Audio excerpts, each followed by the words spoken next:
otra manera de seguir en la trinchera con un beso por fusil. Escuchas un podcast del proyecto La Trinchera.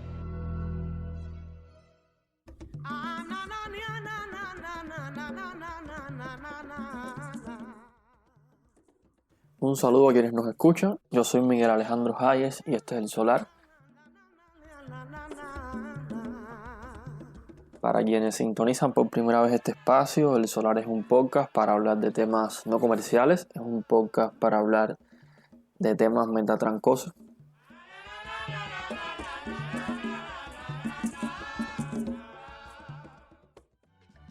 Y ahora nos toca comenzar, y para hacerlo lo mejor es un saludo de amistad. Y así entregarte el corazón te voy a hablar de mi país, cómo vivimos, cómo somos, de la alegría de mi pueblo, de Cuba traigo ese tesoro, sé que tú y yo no... Hola, bienvenido al Solar, un podcast para hablar en serio, de temas serios, aun cuando nuestra realidad tiende a ser surrealista y todo parezca broma. Es de noche como siempre, pero en este solar no hay grillos, tampoco se escucha trabajar el comején, no hay gatos en los tejados enamorándose, no hay moscas, ni mosquitos, ni cucarachas, los perros no ladran, y esto es un buen signo porque significa que no hay moros en la costa. Y es que en este solar no tenemos el privilegio de que en cuarentena la naturaleza quiera recuperar el espacio perdido. Pero entrando en materia, hoy estaremos hablando de un tema complejo, diría más bien sensible para los cubanos: salario y productividad.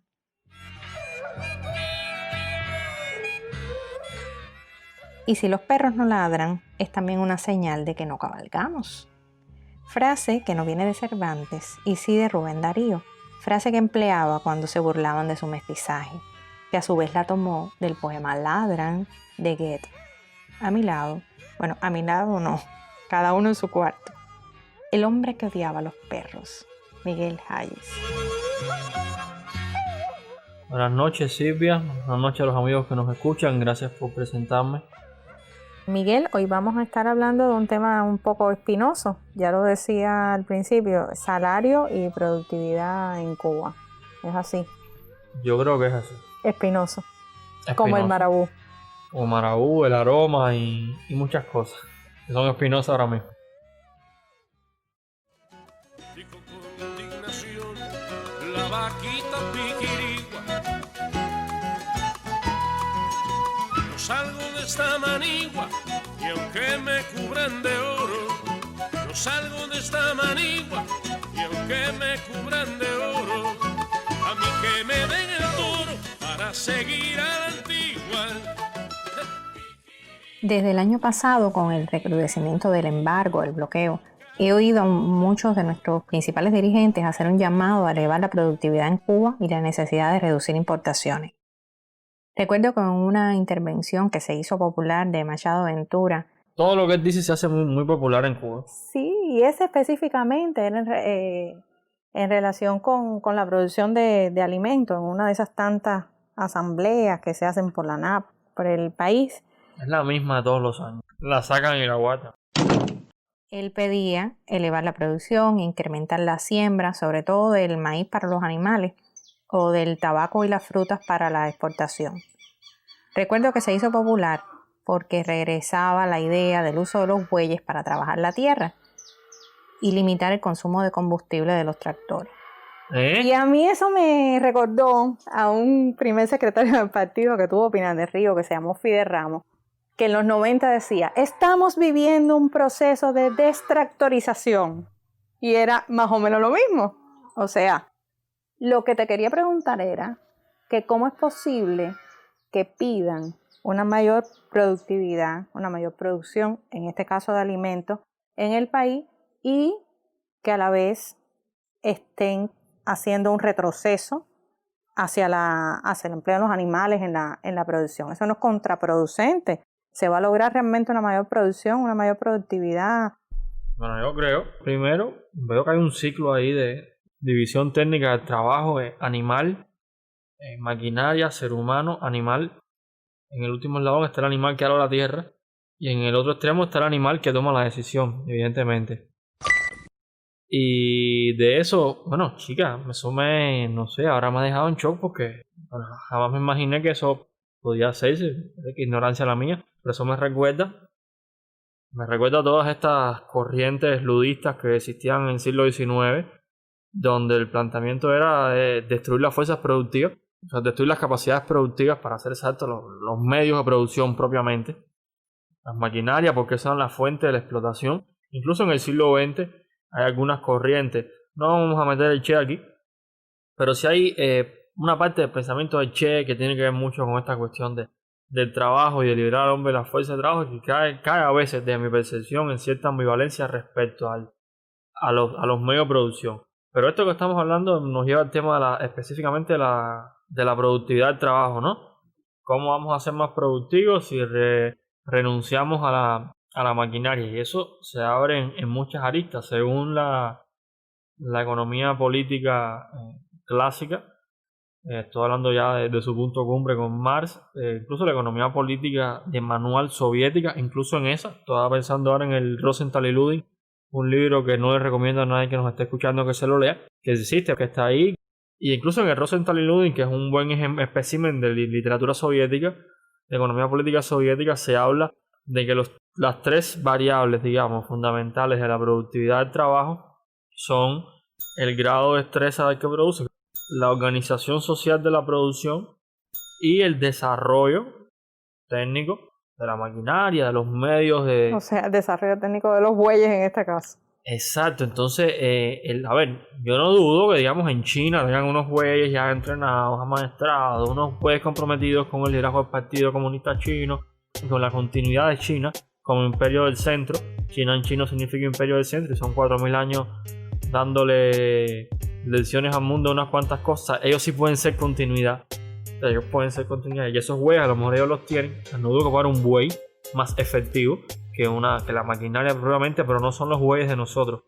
Entonces todo lo que puede aportar un tractor en materia del tiempo que se demora, el tractor no hay que alimentarlo, creo yo, no sé, todavía no. Los tractores de nosotros no comen nada, no pastan, no nada de eso, ¿no? ¿Los tractores? Sí. ¿Combustible? Combustible, ya, sí, combustible nada más, no pastan, ni hay que estarlos criando, es comprarlo ya, perfecto. Entonces los tractores eso deben moverse más rápido, en fin, que vaya, me parece que estamos aquí explicando una verdad de perogrullo. Le hará falta eso decírselo a los secretarios. Y no, evidentemente, si tú haces un retroceso en cuanto a, y hablo del proceso específico de la producción, que te va a ralentizar el ciclo productivo, te demoras más con el buey, y que además de eso, bueno, no sé, es que te demoras más, cubres menos espacio de cultivo en menos tiempo, eso es todo lo que puedo decir. Entonces no le puedes pedir mayor productividad al campesino, ¿no? ¿No te parece que es contraproducente todo eso? Exacto, ahí entra otra cosa que es lo que sí, más allá de la agricultura, es decir, ahí veíamos un caso específico de un genio que ve en la animalificación o destractorización. El proceso de destractorización, eso nunca se te puede olvidar, porque eso es famoso en esta parte de la isla. Jardín hermoso del occidente. A ver, tal vez pues una particularidad de Pinar del Río, siempre hay que recordar las particularidades históricas, culturales. Miguel, Pinar del Río es una región que ha dado... Pinareño. que ha dado, ¿cómo es que dice el himno? Cuna de sabios y de patriotas. Así que por favor, limítese, que el cuento de los bobos no nos va. Pero como promedio, eso es yendo a los extremos, pero como promedio otra cosa. Bueno, en caso de que si un pinareño en esto me quiere después hacer un acto de repudio ahí en Twitter, ¿no? Si tú eres pinareño también, tienes sangre pinareña también. Tengo que aclarar que no, que mi familia es de ahí de la cooperativa Hermanos, ahí en el medio de San Juan y Martínez. Pero bueno, eso nadie sabe ni dónde está en el mapa. Es más, eso no está en el mapa.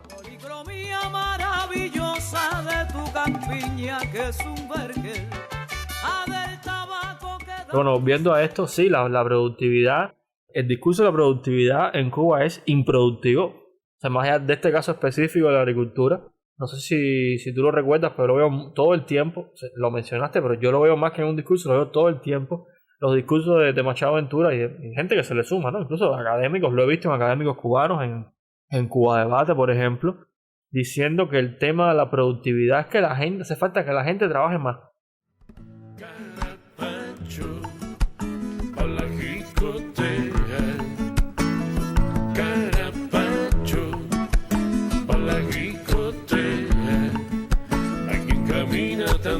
despacito, naturaleza tuvo esa buena idea. Carapacho, para la gricotea. Carapacho. Y te iba a preguntar, es como una mirada de que el cubano no le interesa trabajar, o sea, somos vagos por naturaleza. Por eso tienen que estar constantemente pidiendo que trabajen. Yo no logro entender eso. O sea, la Bueno, mirada sí de que- los dirigentes con respecto al trabajador cubano, ¿cuál es? Eso hay que desmenuzarlo y vamos a darle orden. Primero es que el tema de la productividad, Silvia, es que se está pidiendo a la gente, parte del discurso oficial, al menos el discurso partidista y parte del discurso académico, hablan de que la culpa de que no seamos más productivos es del trabajador. O sea, no lo dicen previamente, pero le piden más esfuerzo al trabajador. Y retomando lo que habíamos dicho inicialmente, los 3 factores, grado de destreza del trabajador, la organización social de la producción, que tiene que ver con cómo está organizado el proceso propiamente, la estructura técnica, quién va primero, quién coge la aguja, quién cose, quién amarra, quién envuelve, y el desarrollo de los medios de producción. De todas esas variables de la productividad, una sola depende del trabajador, es el grado de destreza. Y en Cuba tenemos fuerza de trabajo, al menos a nivel técnico, cualificada. Las otras 2 variables, organización técnica o social, da igual, de la producción no la puede controlar el trabajador. ¿Quién aquí decide cómo se decide, no que pone la idea? ¿Quién decide cómo se estructura el proceso productivo y cuál es toda la gestión del proceso productivo? No lo hacen los trabajadores, lo hacen los jefes, los que controlan, los que mandan.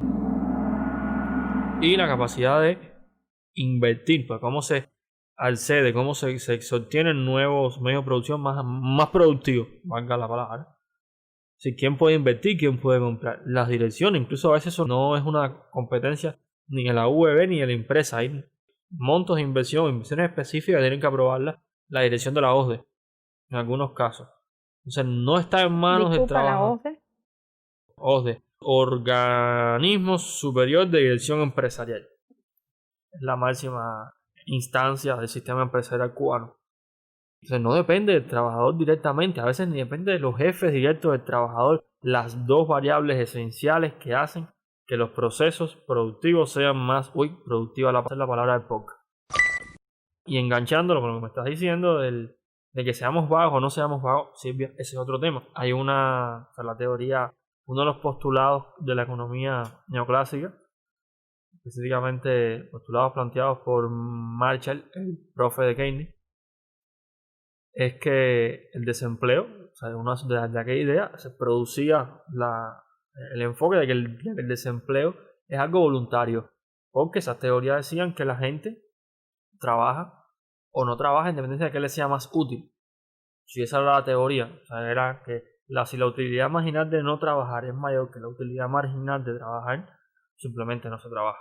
Después en la teoría del capitalismo, son las propias teorías generadas desde dentro del capitalismo, demuestran que no, que el desempleo es una cuestión producto del propio ciclo productivo del capitalismo. En el caso de Cuba, el tema de los incentivos de cómo se explica, digamos, la vagancia, todo lo que tenga que ver con las indisciplinas laborales, por llamarle de alguna forma, yo creo que pueden tener que ver mucho con eso, hasta cierta medida, y hasta donde vamos en este minuto del podcast.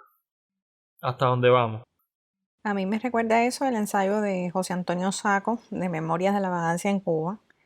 La vagancia vista como un rasgo psicosocial del cubano del siglo XIX, pero lo preocupante es que no hayamos superado esa visión del siglo XIX aún, porque el cubano en otros contextos no se comporta así.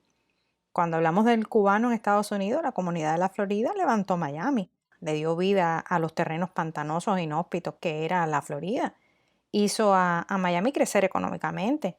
Y los cubanos hoy en Miami, salvando las distancias de esa primera generación que emigró, continúa trabajando y levantando su ciudad. Entonces, en otros contextos, el cubano genera, es activo, trabaja, le interesa avanzar, tener calidad de vida. No se trata del cubano y visto de manera como rasgo cultural, no se trata de eso. Se trata del cubano en el contexto. Sí, exacto. No creo que haya una especie de esencia trascendental e inherente a la cubanidad en cuanto a cultura laboral, porque eso es lo que hay. Hay ejemplos para una cosa y para la otra, y cuando uno analiza los ejemplos, los desmenuza, lo que le queda es el contexto, ¿no? Que está haciendo que sea una cosa o la otra. Entonces, Veía algunos comentarios en Twitter antes de grabar. No pueden ver la productividad como la productividad global de toda la economía, la productividad directa del trabajo, que es a la que yo me estaba refiriendo, la productividad de la empresa. Pero bueno, hay una interrelación y es que si una empresa es improductiva, que es lo que está pasando en Cuba, este discurso oficial que llama a la productividad, lo que está diciendo es que la productividad empresarial, ya sea de cualquiera de sus instancias, está siendo causada por la improductividad de los trabajadores, obviamente. Y como vimos, si ya está la fuerza de trabajo cualificada, las otras dos variables son responsabilidad de los que deciden. Es decir, hay que mejorar las capacidades productivas, o sea, mejorar los medios de producción y replantear todo el sistema de producción, que no es solo la producción en sentido estricto de los que están ahí dándole guataca o cincel o con el cautín o con una aguja haciendo algo, sino toda la gestión, que incluye todo el plano, la circulación también, desde los propios mecanismos de intercambio entre las empresas, los mecanismos de incentivo, todas esas relaciones que tienen que ver con la gestión de la producción, hay que replanteárselas en Cuba. Entonces no es culpa del trabajador. Y lo otro que es muy importante, que tiene que ver con lo que estás diciendo, es que confunden productividad del trabajo con intensidad del trabajo. Cuando le pides a una persona que trabaje más, lo que le está diciendo es que sea más intenso trabajando. Y eso, remito al Capital, sección segunda, que está muy bien explicado. De trabajar más horas, más tiempo, o ponerle más fuerza al trabajo, literalmente, darle más duro con el martillo, es aumentar la intensidad, no aumentar la productividad.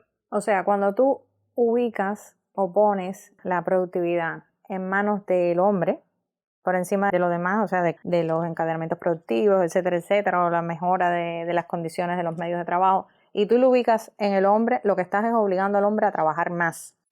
¿Es eso lo que me quieres decir? Sí, porque si ya la fuerza de trabajo es cualificada y tú le dices que tiene que ser más productiva, es que el discurso... Con las mismas condiciones. A ver, no es que esté implícito, es que están haciendo un llamado a que la gente trabaje más y a eso le están llamando productividad. Porque cuando tú ves los discursos oficiales, lo que le están diciendo a la gente es que trabaje más. Y en realidad eso no es ni siquiera un llamado a ser más productivo. Está diciendo que sea más intenso su trabajo, que es un método muy arcaico de aumentar la producción. Muy importante, es arcaico, uno, porque la jornada laboral tiene un límite, temporalidad física, ahora la relación entre horas de trabajo y horas de descanso y horas de esparcimiento, la gente no puede trabajar más de cierta capacidad, si no, se funde. Y lo otro del límite de eso es que ya es pedir que produzca más en las mismas condiciones y sobre todo ser más productivo, en términos generales, lograr reducir el costo por unidad de cada producto. Eso solamente se logra con las otras dos variables que te planteé. Mejorar la capacidad de gestión, porque la propia gestión reduce costos de circulación, o mejorar los medios de producción. Es decir, ahí está una confusión. Suponiendo que la gente hiciera lo que dice el discurso oficial e hiciera eso de trabajar más, ni siquiera sería la economía cubana más productiva. Sería una especie de expansión de lo que pasaba con el modelo soviético, que no es que aumentaban la productividad, es que aumentaban la intensidad a partir de lo extensivo. No hacían más productiva un cuadrante de tierra, una hectárea de tierra. Aumentaban las hectáreas de tierra a cultivar. Eso es el equivalente a lo que se pide aquí, o sea, no en términos agrícolas, sino en términos reales. Como una metáfora, ¿no? No es ser más productivo, sino trabajar más. Que eso es contraproducente. Trabajar más es ser más intenso. Trabaja como suda el lindito, al que todavía pagan con espejito. En las horas de ocio juega al vatos un poquito, porque está caro, muy caro, porque está caro, muy caro el areíto. Te iba a decir que entonces, siguiendo esa misma lógica, es por eso que intentan aumentar los salarios en el último año, y a la vez que aumentan los salarios dicen que es para incrementar, para que se siente estimulado el trabajador y que entonces la producción aumente. O sea, están siguiendo la misma lógica. Bueno, Silvia, el problema con él es decir, están partiendo del supuesto de que el nivel de producción, ya nos referimos a que están confundiendo productividad con intensidad. Quieren, literalmente, ese discurso le pide a la intensidad que resuelva lo que la productividad no va a hacer. O sea, es literalmente poner un parche. No puedo producir mejor, simplemente voy a trabajar más. Ya asumimos eso. Perfecto. Ahora, esa idea de que aumentar el salario va a hacer que la gente sea más productiva está partiendo de un supuesto surreal. Para mí, surreal en la economía cubana. Y es la idea de que el salario en Cuba explica el nivel de consumo del trabajador. Que eso, pero no es porque me lo estoy inventando yo. ¿Cuánto es el salario medio en Cuba? Tú que te lo sabes, todas las cifras aquí. Yo no me las sé. he visto, tengo aquí todas las cifras de todas las cosas. El salario medio en Cuba hasta el 2018 Da dice miedo, sí. ¿Cuál es? 777. 777 pesos. Es lo que dice la Oficina Nacional de Estadística e Información, la UNEI. Un saludo para lo la que UNEI. tiene publicado en su anuario. Que por cierto tiene todas las referencias del 2009 hasta el 2018. Y sí, has visto cómo ha crecido de una manera bonita. Del 2009 al 2018, bueno, en 2009 429 pesos era el salario medio y en 2018 777. Vaya que para un economista o alguien que no sea economista, que no sepa nada de Cuba, que solamente sepan que parte en mapa está, dice, ño, esta gente en 10 años han duplicado el salario medio. Qué interesante. Así mismo. Qué productivos. Wow, entonces el salario medio es 700 eso. Ya se me olvidó el número, fíjate. No se te va a olvidar 777. O sea, el diablo más uno. Y la canasta básica, el precio del conjunto de bienes sin servicios, por cierto, necesita un cubano como promedio al mes para sobrevivir, o sea, para vivir, da igual. ¿Cuánto es? 1.900 pesos según un artículo publicado en La Trinchera, bueno, que está tomado de Progreso Semanal, pero que se llama Salarios Mínimos o Mínimo Salario, que invitamos a los que escuchan el podcast a que lo lean, donde hace un análisis muy interesante a partir de lo que le paga el gobierno a los trabajadores a los cuales les ha quitado el almuerzo, que son 12 pesos convertibles al mes, que eso supuestamente, según sus cálculos, cubre el almuerzo de los trabajadores. Bueno, él hace todo un análisis, llegando a la conclusión que almorzar y comer, desayunar. Y una merienda, ¿no? Y merienda no veo, Miguel. Sí, ¿él no incluye meriendas ahí? Él lo que incluye, no, merienda incluía aquella otra que hizo aquel análisis de que con 30 euros se podía vivir en Cuba. Ah, sí, Aranza tirado. Esa que hizo un cálculo tremendo. Ah, me equivoqué, sí. Ya, él habla de un almuerzo, una comida y un desayuno. Yo con eso me huelo el hambre, tú sabes. Y está hablando de, por ejemplo, él con un hijo en una casa, sin nada más. O sea, no tiene en cuenta que va a necesitar ropa, zapatos, transporte, electricidad, gas, agua. Internet, que ya casi es un bien imprescindible en Cuba, que es un paquetico de 5 meses. Ni salir un día a un restaurante, ni descargar o ir al teatro, nada. No, Comer. Nada. Comer. O sea, nada. 1.900 pesos, eso es lo que necesitas para sobrevivir.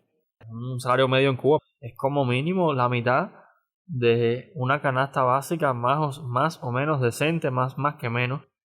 Si técnicamente el salario medio en Cuba, esto es una afirmación que va a costar digerirla, al menos desde el punto de vista académico no se suele plantear, y es que el salario medio está por debajo del umbral de pobreza. Si entendemos el umbral de pobreza como lo mínimo necesario para sobrevivir al mes, y hemos hecho una extracción de películas, porque excluimos ahí, por ejemplo, en Cuba la telefonía móvil es casi una necesidad. Si nos fijamos en más móviles, hay casi 5 millones de líneas, un número así grande, casi un móvil por cada 2 cubanos, casi, que es mucho más grande que la telefonía fija. Es decir, ahí se excluyen una serie de cosas como la telefonía móvil, un poquito de internet o unas horitas de nauta por la wifi. Es decir, excluyendo todo eso, el salario medio sigue estando por debajo. Muy por debajo. Muy por debajo, es decir, vivimos por debajo, o sea, oficialmente, pues esto es oficial, del umbral de pobreza. Es decir, esa idea de que le pagamos más a la gente y hacer más productiva está montado sobre el supuesto de que la gente, como promedio en Cuba,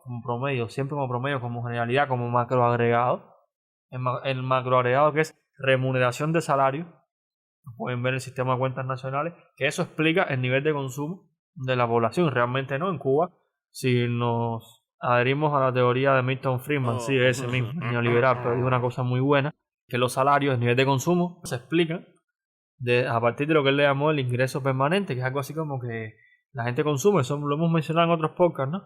Sí, lo mencionamos en el episodio 11. Cuba, producir, importar, resolver, distribuir. Es lo mismo, ¿no? El nivel de consumo se explica por el salario y si no te da, algo aparece. Las sociedades consumistas han inventado esta cosa, son los créditos y y ayudas y no sé qué. En el caso cubano, ya no, bueno, sí me acordé que lo dijimos aquí. Sí. Bueno, aquí mismo, en mi cuarto aquí, ese es mi estudio. Yo esto ya lo dije delante mismo el micrófono, así que parece que sí. Segundo déjà vu.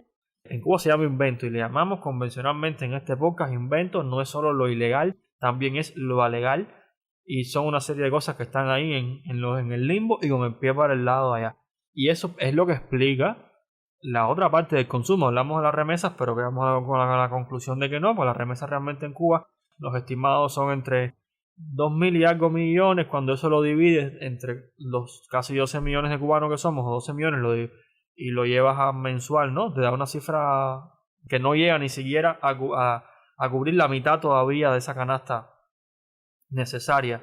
O tal vez llegue, pero no supere los 1.200 pesos. Además de que una buena parte de las remesas, según estimaciones, y estoy de acuerdo, se destinan a la inversión en el sector privado. Es decir, las remesas no son un elemento significativo para la explicación del consumo de hogares sobre todo.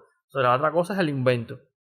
Y la idea es que si a la gente se le sube el salario para que sea más productivo, va a chocar con el invento.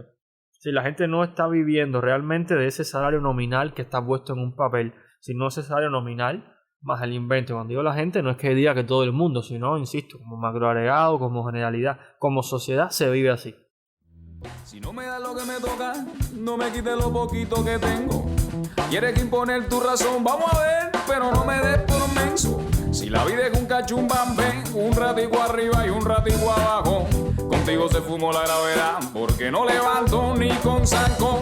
A mí no me pregunten más, no sé qué fue lo que sucedió. Solo sé que no sé nada, solo sé que no fui yo. Entonces, perfectamente, volviendo a lo que hemos hablado inicialmente, puede ser que tú le pagues más a la gente, o sea, se le pague más a la gente, y ahí nos encontramos con como mínimo dos vías. Una es que hay que diga, coño, fue lo que me salió del alma. Me parece bien, mi salario me alcanza, pero yo sigo teniendo un contexto institucional que me es favorable para inventar. O sea, yo tengo ahora mi salario que me alcanza, más un invento. O puedes hacer una cosa lo más interesante, y es que si tú le subes el salario a la gente, recuerda que la gente está viviendo con más de lo que gana ese salario. Simplemente puede hacer qué cosa, seguir trabajando lo mismo, porque si ese nivel de salario pica cerca de lo que ya, digamos, obtenía antes con Big Invento, con la misma cantidad de trabajo, sin tener que inventar, puede obtener la misma cantidad de ingresos, o un número parecido. Estamos partiendo del supuesto de que ese salario pueda cubrir todo lo que hacía el invento. Si no lo cubre, olvídate que no pinta nada. Yo te tengo una mala noticia, que con el aumento salarial que está previsto, o no sé si ya habrá empezado a funcionar, todavía no se llega a los 1.900 pesos. O sea, es un salario medio de 1.067 pesos. 1.000, y recuerda que es solo el salario medio, es decir, eso nos introduce la variable de desigualdad dentro del sector estatal solamente, que eso es otro episodio. Eso no da para este podcast analizar cómo se ha comportado la desigualdad, cómo se comporta solamente en el sector estatal la desigualdad en Cuba, teniendo en cuenta las cifras que sean. Pero bueno, cerrando el comercial, es lo que tú dices. De hecho, yo recuerdo que el aumento salarial ese bonito es solo en el sector presupuestado. Ajá. El sector presupuestado, ayúdame con las cifras, no llega a ser un cuarto, de hecho es mucho menos de un cuarto de todo el sector empresarial estatal, o todo el sector estatal de forma general. Es decir, no va ni siquiera a la mayoría más uno de los trabajadores del sector estatal. Cuando yo estatal también incluyo a Gaesa. Un saludo para Gaesa.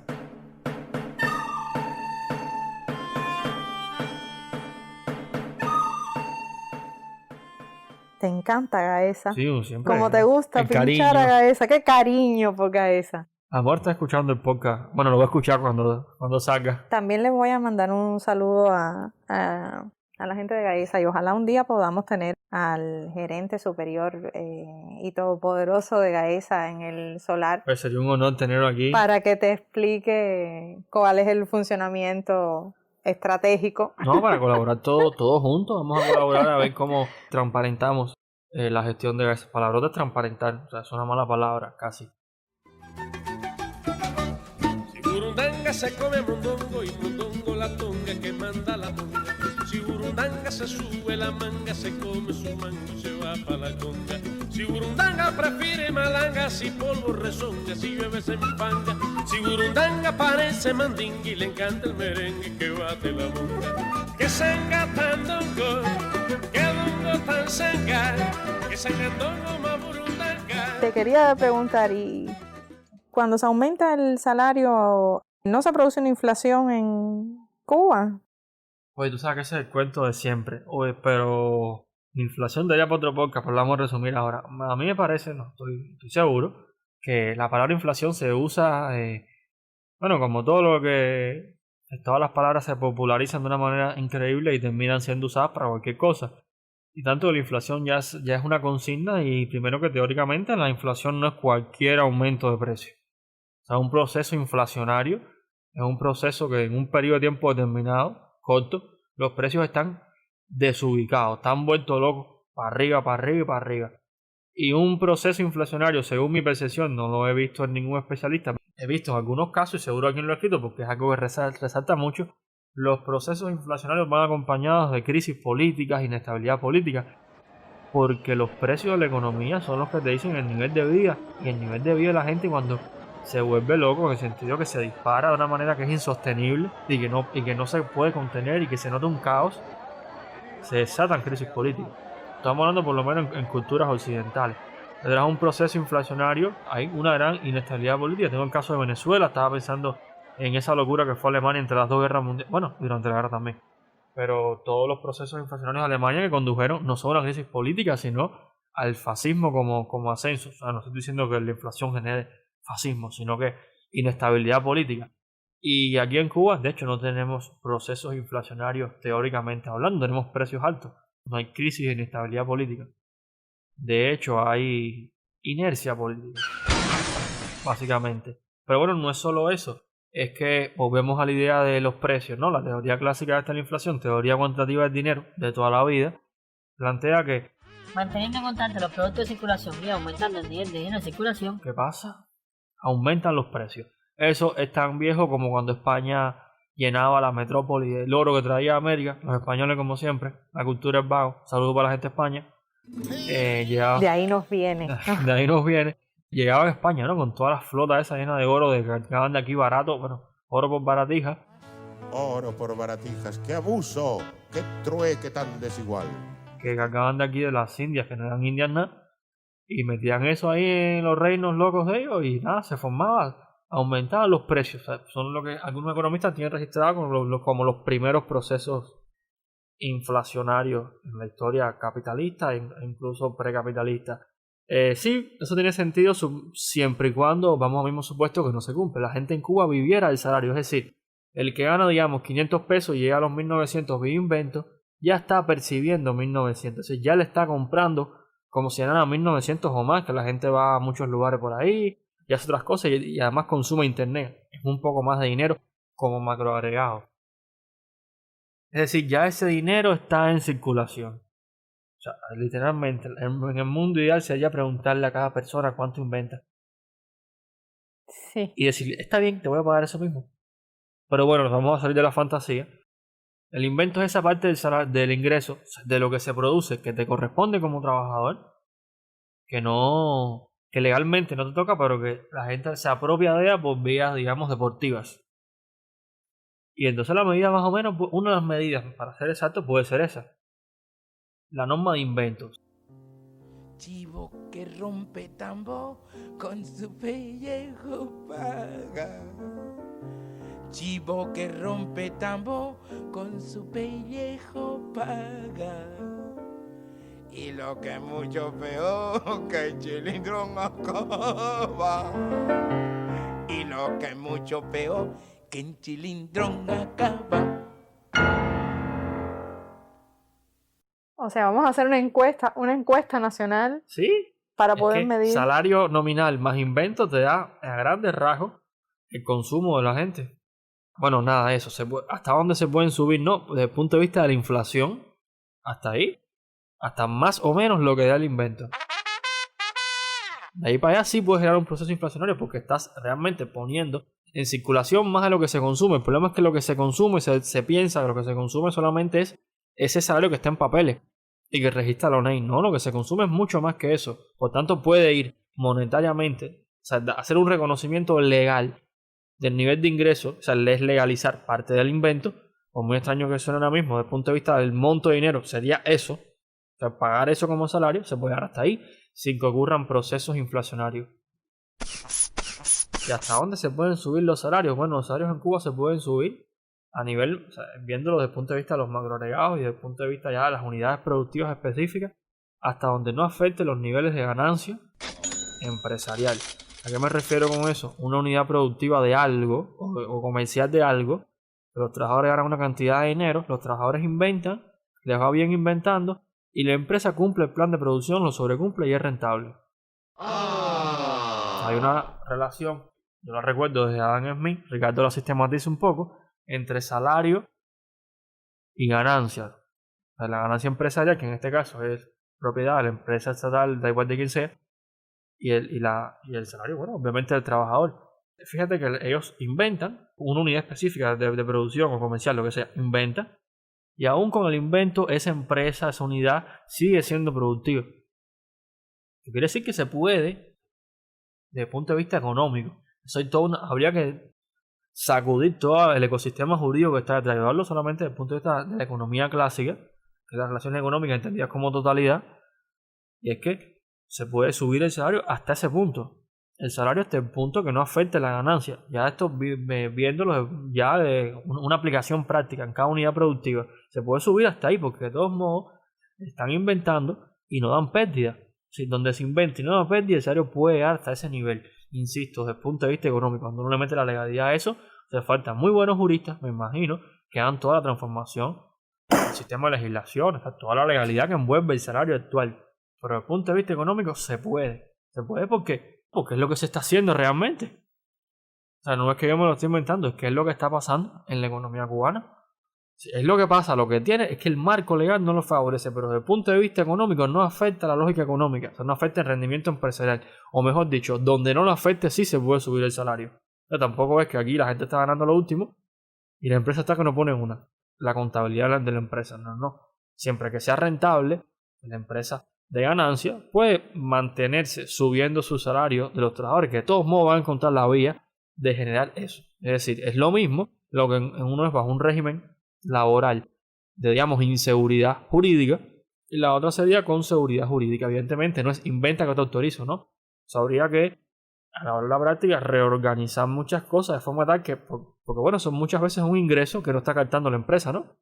Que la empresa pueda legalmente captar ese ingreso y que el trabajador lo coja así. Tampoco es usted inventen que no pasa nada, no, sino hacer esa parte que le llega por ahí, hacerla legal y que no sea de una forma que sea el propio trabajador el que la gestione. Es como, esto lo trabajo para mí, este es el trabajo mío estatal, para llamarla de alguna forma, y este es el trabajo mío para mí. Lo que no puede ser así, porque eso suena tremendo. Pídeme que viole los secretos íntimos de tu sagrario, pero no me pidas el salario. Pídeme que me debata entre tu pensamiento y tu belleza, pero no me pidas la cabeza. ¿Y tú crees, Miguel, que eso esté en el plano de lo consciente de nuestros economistas, los que están activos en los puestos de las empresas estatales? Yo nunca veo que se reconozca el invento como una variable a tener en cuenta, vaya, de todo lo que hasta ahora me has dicho en el podcast. Y lo que me estás diciendo de que si se sabe o no, esa pregunta siempre es incómoda para mí, tú lo sabes. Pero siempre voy al fondo a lo que yo creo que es el fondo del problema. Y siempre comparo. Marx, como economista político que era, siempre estaba fajado con los economistas de la época, como todo buen marxista. Si usted se va bien con todo el mundo, no es buen marxista. Ya sabes, una pila de falsante. ¿Eres una estrella? ¿Cómo? ¿Eres una estrella marxista? No, me falta gente, no te preocupes. No, mentira, pues estaba fajado con los economistas. Es una cosa que él le criticaba. Es que los economistas en la época de Marx, que él le llamaba economistas vulgares muchas veces, se enajenaban literalmente en las cuestiones de la superficialidad, en el sistema de cuenta. Y la respuesta, el sistema de cuenta de la economía es un reflejo de una construcción teórica que uno hace de lo que realmente, de lo que está pasando. El problema es el enfoque. Y desgraciadamente, no solo a nivel de la gestión económica en Cuba, a nivel de academia. O sea, todo lo que yo te he dicho aquí son cosas que se pueden deducir, ¿no? Que están explícitas en obras como El Capital, en obras como Principio de Economía Política y Tributación de David Ricardo. Está presente en todo el aparato teórico, o sea, disperso puede ser, no, pero está ahí, en todo el aparato teórico de la economía clásica. Entonces, la economía clásica no es clásica, bueno, todo lo que es clásico no es clásico porque es viejo. Clásico porque sirve siempre. O sea, una concepción muy simplista que acabo de adaptar al podcast pero la cosa va por ahí. Y es que son modos de ver la economía que sirven para todo.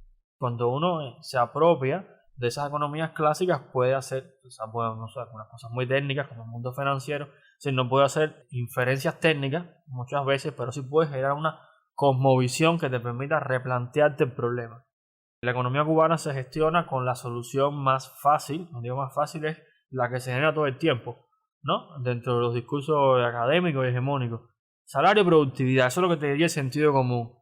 ¿Sabes? Las soluciones técnicas que todo el mundo puede pensar. Y lo que hay es que sentarse a replantearse la manera en que se está enfocando el problema. Es decir, aquí se está adaptado a quien lo ha dicho, a partirle para arriba el problema. El primer paso que uno tiene que hacer antes, cuando tiene un problema delante, que sea es replantearse el problema. Ver si la forma en que le está llegando el problema, esto es algo que es básico de la teoría, porque tus sentidos, tu cotidianidad te están mostrando el problema de una forma. Si las cosas son tal y como se presentan, así en la inmediatez, la ciencia no tiene sentido su existencia. Entonces esto que te estoy diciendo es el resultado de sentarse y replantearse el problema, que obviamente no lo tiene que hacer el ciudadano común, el que está enredado en resolver 10.000 problemas. El que lo quiere hacer me parece bien, muy lindo. El que tiene la responsabilidad y el deber de hacerlo son los que dirigen, y los académicos, ¿no? Que son que le sirven a el poder los consulta para tomar las decisiones.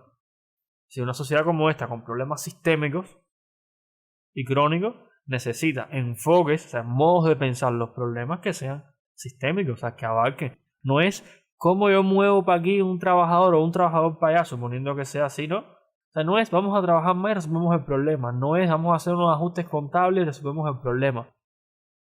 El problema es sistémico. Hay que tener enfoques que permitan replantearse el sistema. Es decir, la lógica con la que uno está pensando la realidad. Entonces, la respuesta corta es que en muchos casos no se sabe. No se sabe o no se quiere saber. Cuando digo no se sabe, no es que no haya un fulano por allá. Me refiero a la generalidad. Y no es que lo diga yo, es que se nota porque el discurso no va por ahí. Ni jugando. O sea, siempre hay gente muy, muy capaz, muy preparada, muy todo, que se da cuenta, ¿no? Estoy hablando de por dónde van los tiros. Los tiros no van por ahí. Aquí el salario no explica casi nada, ni explica productividad, ni explica consumo, ni explica incentivos. Aunque sepa que no, dile que sí.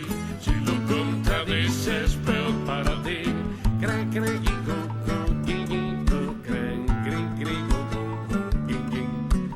aunque sepa que no, dile que sí. Si lo contradices, peor para ti. Entonces, Miguel, yo creo que sería hora de tocar los puntos esenciales para resumir y que los que oyen el podcast se lleven la idea concreta de lo que creemos sobre la productividad en nuestro querido país y el salario como manera de estimular esa productividad.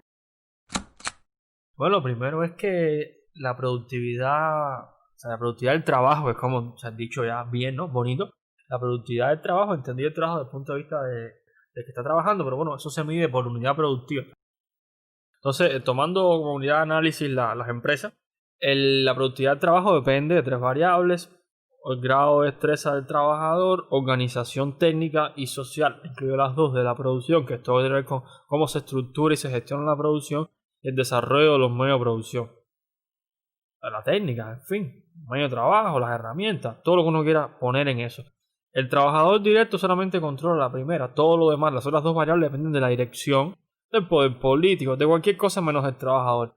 Pedirle a la gente que trabaje más, en realidad no es pedirle que sea más productivo, es pedirle que sea más intenso. Es decir, no, la llamada a la gente de que trabaje más, de que sea más productivo, en realidad lo que dice es que trabajen más. Es decir, hay una pequeña confusión, de pequeña nada grande, en el discurso político ahí.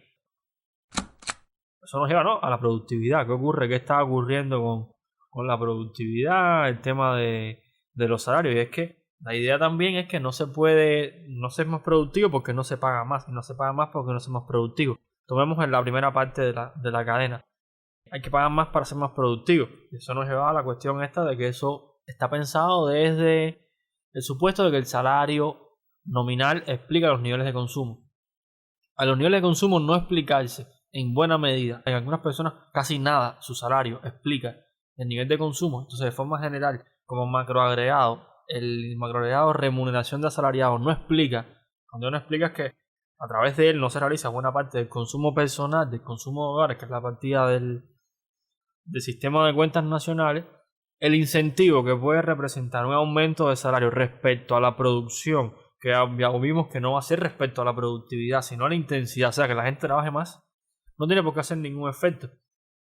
Porque el salario no es la mayor parte, en muchos casos, a nivel general, no es la mayor parte, no es de la mitad del nivel de consumo. Y puede traer varios efectos. Puede traer el efecto de que la gente sigue inventando, puede traer el efecto de que la gente simplemente trabaje lo mismo, porque el aumento de salario podría significar que la gente obtenga de forma legal lo que antes tenía por el invento. Es decir, esa relación de productividad, de que más salario va a significar que a nivel general, a nivel de macroagregado, se sea más productivo, es una distorsión de lo que está ocurriendo realmente detrás. Y lo otro que está detrás de que los salarios en Cuba se pueden subir como mínimo hasta los niveles de invento, lo cual acordamos que es una variable mística, puede llegar hasta ahí sin que ocurra un efecto inflacionario. Y lo otro es que el tema de las ganancias, ¿no? En términos específicos, las unidades productivas, tomando como unidad de análisis, las unidades productivas pueden subir su salario siempre y cuando no afecten la ganancia empresarial, por la razón inversa que existe entre salario y ganancia. O sea, los salarios en Cuba en cada unidad productiva pueden aumentar hasta el punto de que no afecten la ganancia de las empresas, porque, ¿sabes?, legalmente la gente lo está haciendo, o sea, se hace de forma general, de todos modos. Y yo creo que eso es todo. Funcionarios que derrochan el esfuerzo conseguido. Los obreros madrugando, dando el alma por sus hijos. Todo cambiará. Algún día cambiará. Pues Miguel, nada, yo creo que en este solar en el que vivimos nos van a ladrar los perros en buen rato, porque realmente no estamos cabalgando hacia ningún lugar. ¿Cómo que no? Sí, estamos cabalgando. ¿Sí? Sí. A base de bueyes. A base de bueyes, pero cabalgamos. Vamos entonces a despedirnos y a desearles a nuestros oyentes, bueno, que reciban ese aumento salarial prometido. Ven, no se pueden quejar. Este podcast fue con un mensaje positivo. El podcast anterior, ¿te acuerdas que era como vamos todos acortando las venas? Era como mejoramos, este quedó un mensaje. Pues sí, compañero, su salario puede subir. Su salario puede subir, puede mejorar un poquito, y entre el salario y lo que usted va a seguir resolviendo, pues entonces va a mejorar su calidad de vida. Silvia, tú no sabes lo que se va a resolver porque esto está malo. No, ahora mismo. Bueno, nada, si llegaron al final del episodio, si les gustó, si pudieron escuchar toda esta cosa, iba a decir ahora todo esto de suscríbanse, compartan, pero se me olvidó cómo es. Nada, enséñenselo a sus amigos, hagan lo que puedan y ayúdennos a continuar este espacio. Un abrazo a todos. Buenas noches. Algún día cambiará.